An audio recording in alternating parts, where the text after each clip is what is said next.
questionnaire, everyone. How you doing today? Great. We have Migdalia Bonilla here from the podcast Life with Migdalia. How are ya?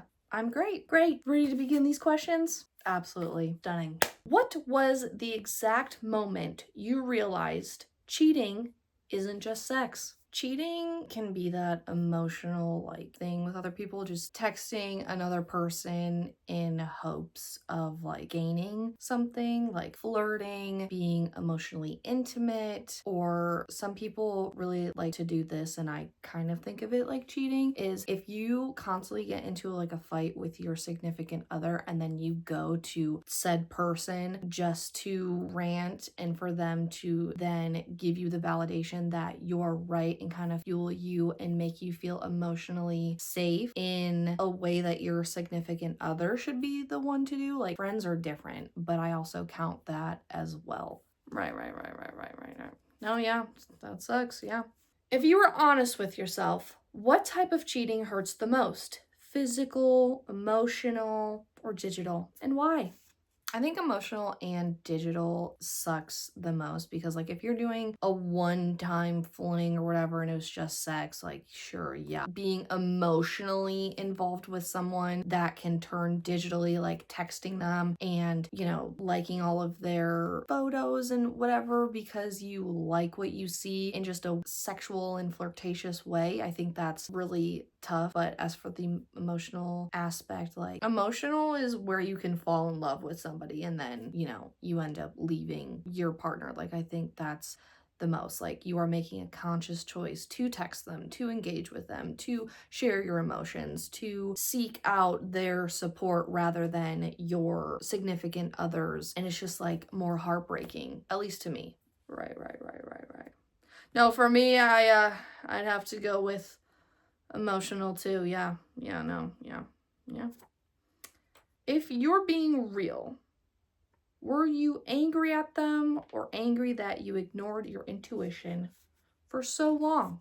I was more so upset that I ignored my intuition for so long. It made me not trust myself in the future after the fact, but it was also the hypocrisy of they're calling me names and calling me a rat and a whore and all these slurs when in fact they were the one being secretive and doing the cheating and whatever else. So you're standing there telling me calling me all these names and saying all these things to me, but yet you're the one who's doing it. The standard cliche projection that people talk about is and he would even say oh, I would never cheat on you, or how could anybody cheat on you, you're so great, and then he would be cheating. It was just crazy. Right.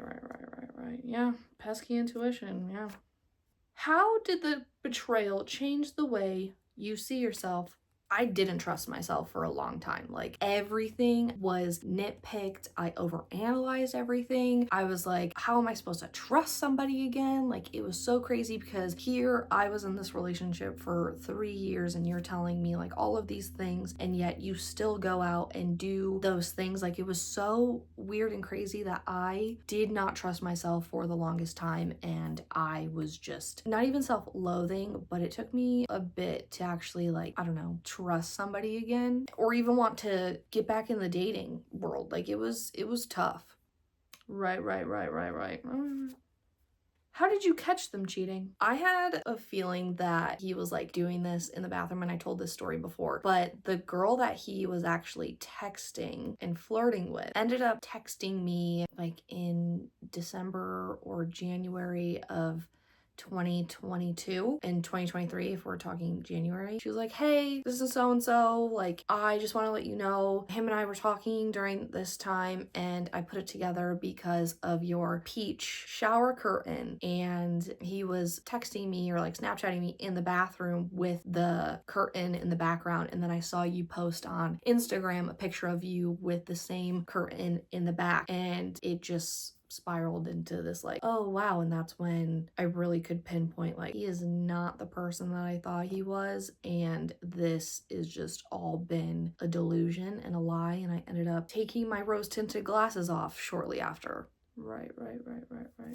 Why did you stay after finding out? Because I had this idea of a relationship and like I had to endure it. And, I wanted marriage and I wanted children and I wanted all of these things. But I didn't realize until I asked myself, like, oh, if he proposed right now, would I say yes? And in my head, I'm like, no, I would definitely not. And that's when I knew I didn't want marriage with him. I didn't want marriage with anyone else I had previously dated. But I stayed because I thought that's what I had to do. And then finally, I was like, no, I don't accept this. I don't accept this mediocre life. I deserve more. I deserve better. Right. What does safety look like for you now, and who taught you love should feel unsafe? So I think growing up with the chaos of everything and, the way that I saw people speak to me and experience that, like, it made me think like, oh yeah, this is what love is, because, my parents or my other family like would do it, and I just accepted it because it's what I thought. And safety now looks like not getting anxious all the time and not being scared to bring things up, and actually feeling like, hey, it'll be okay if I bring this up because I'm not gonna get in trouble. Like, it won't turn into this huge 3-day argument of, my feelings and just being like, you know what, I give up. Like, I'm over it. Right. All right, that is all we have for today, folks. Have a great weekend, and we will see you next time.